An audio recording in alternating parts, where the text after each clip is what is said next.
నమస్తే, సంగీత కిచెన్కి స్వాగతం. ఈరోజు రెసిపీ మంచి ఆరోగ్య ప్రయోజనాలున్న ఉసిరికాయతో ఒక కొత్త రెసిపీ చేసుకుందాము. నేను 400 గ్రాముల వరకు ఉసిరికాయలు తీసుకొని కడిగి పొడి బట్టతో బాగా తుడుచుకొని తడి లేకుండా చూసుకున్నాను.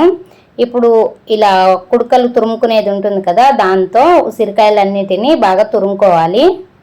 ఇప్పుడు ఉసిరికాయల సీజన్ కాబట్టి మనము ఇలాంటి రెసిపీస్ చేసుకొని పెట్టుకుంటే మనం సంవత్సరం పొడుగుతా మనము ఉసిరికాయ ఎప్పుడు కావాలంటే అప్పుడు తినేయచ్చు.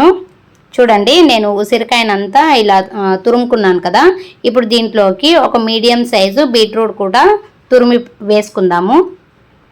ఇలా బీట్రూట్ వేసుకోవడం వలన మనం తీసుకున్న ఉసిరికాయకి మంచి కలర్ అనేది వస్తుంది, చూడడానికి కూడా బాగుంటుంది. అప్పుడప్పుడు మనకు ఏమీ తినాలి అనిపించదు కదా, అలాంటప్పుడు ఇది కొంచెం తీసుకొని నోట్లో వేసుకుంటే మౌత్ ఫ్రెష్గా అయిపోతుంది.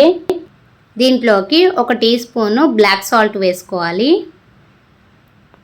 ఇది చాలా తొందరగా అయిపోయే రెసిపీ. అలాగే కొంచెం స్వీట్నెస్ కొరకు 1 టీ స్పూన్ అంతా బెల్లం పొడి వేసుకున్నాను.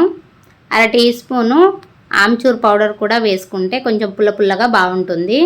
1/2 టీ స్పూను మిరియాలు పొడి చేసుకొని వేసుకున్నాను.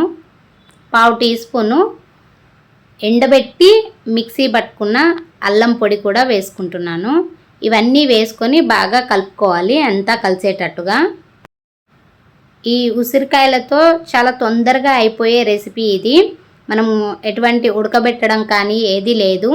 ఒక 2-3 రోజులు ఫ్యాన్ గాలికి మనము ఆరబెట్టుకుంటే సరిపోతుంది.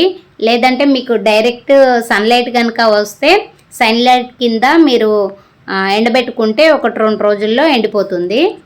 నేను 3 రోజులు ఫ్యాన్ గాలికి ఆరబెట్టుకున్నాను. ఇది 2వ రోజు. చూడండి, నాకు ప్లాస్టిక్ కవర్లో ఆరబెట్టుకోవడం ఇష్టం లేక నేను ఇలా స్టీల్ ప్లేట్లో వేసుకున్నాను.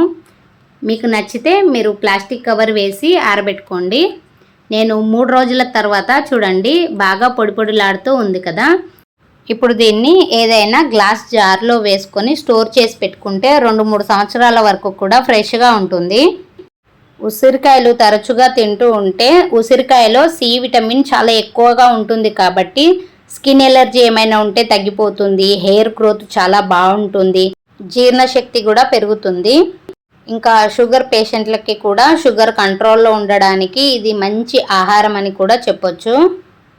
ఒకసారి తప్పకుండా ఈ రెసిపీని ట్రై చేయండి. Thanks for watching video.